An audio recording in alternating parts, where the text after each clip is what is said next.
بسم اللہ الرحمن الرحیم۔ السلام علیکم۔ ابتدا ہے رب کریم کے بابرکت نام کا جو نہایت رحم اور مہربان ہے۔ معجزہ قرآن۔ قرآنی اعجاز سورۃ الکہف میں مذکورہ اصحاب کہف کا کتا اپنے دونوں بازوؤں کو پھیلائے کیوں بیٹھا رہا؟ المانیہ یعنی جرمنی کا ایک فزیشین ڈاکٹر کا بیان ہے کہ میں کسی سفر میں ایک بار ایئرپورٹ پر تھا کہ اچانک ایک نوجوان نے قرآن کریم کا ایک نسخہ مجھے گفٹ کیا۔ میں نے اس کا دل رکھنے کے لیے تھینکس کرتے ہوئے لے لیا کہ اس کے سامنے سے اوجھل ہونے کے بعد اس کو پھینک دوں گا۔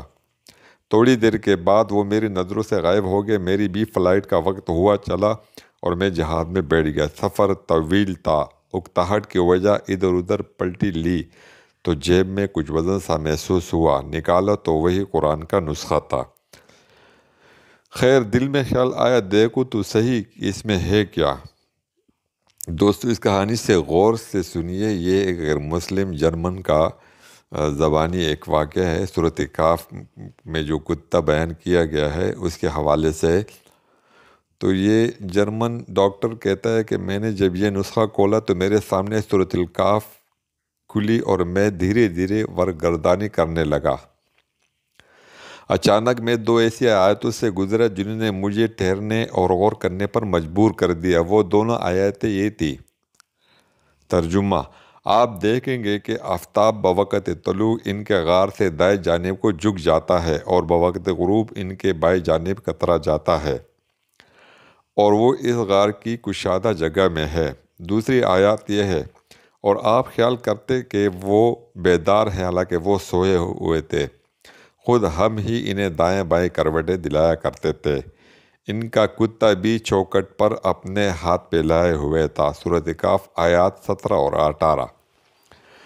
جرمن ڈاکٹر کا کہنا ہے کہ ان کا سونا اور کروٹیں لینا سمجھ میں آتا ہے کہ یہ اس لیے ضروری ہے تاکہ ان کے جسم اگر ایک ہی کروٹ رہیں گے تو خراب ہونے اور جسم کو مٹی کے کھا جانے کا خطرہ ہے۔ ڈاکٹر کو اس سے بھی کوئی حیرت نہیں جس میں ہے کہ آپ دیکھیں گے کہ آفتاب بوقت طلوع ان کے غار سے دائیں جانب کو جھک جاتا ہے اور بوقت غروب ان کے بائیں جانب کترا جاتا ہے، اور وہ اس غار کی کشادہ جگہ میں ہے، کیونکہ سورج غار میں روزانہ داخل ہوتا ہے مگر ڈائریکٹ ان کے جسم پہ روشنی نہیں پڑتی۔ ڈاکٹر کا کہنا ہے کہ علم طب میں یہ بات بدیہی ہے کہ تاکہ جسم پر بستر کے نشانات نہ پڑے ضروری ہے کہ کمرہ ہوادار ہو، سورج کی روشنی اس میں آتی جاتی رہے لیکن سیدھی جسم پر نہ پڑے۔ پھر ڈاکٹر دوسری آیت کے بارے میں غور و فکر کے بعد کہتا ہے کہ کروٹ لینا بھی ضروری ہے، اسی لیے کہ ایک ہی کروٹ پڑے رہنے سے جسم پر زخم نہ پڑ جائے اور پھر اس میں بدبو پھیل جائے اور زمین اپنے خوراک بنا لے۔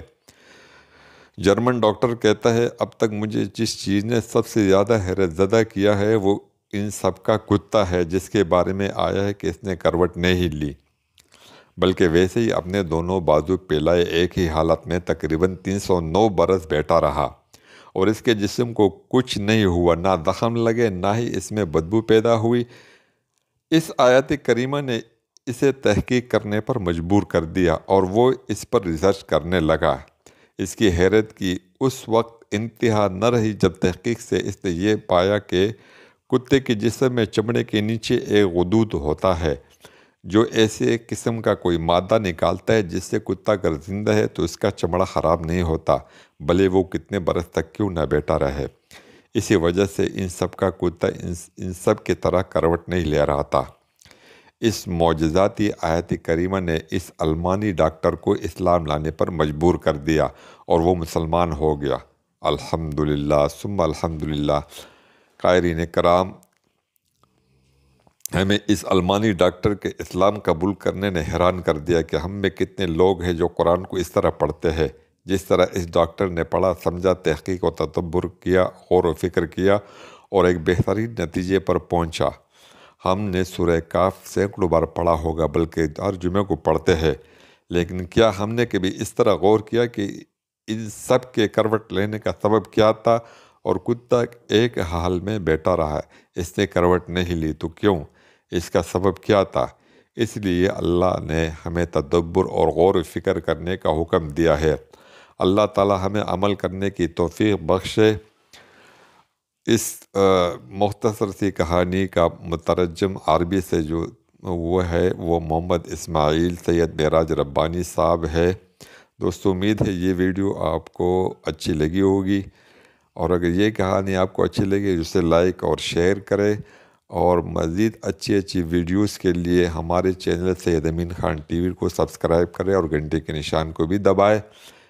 ملتے ہیں ایک نئی ویڈیو میں انشاءاللہ، تب تک کے لیے اللہ حافظ۔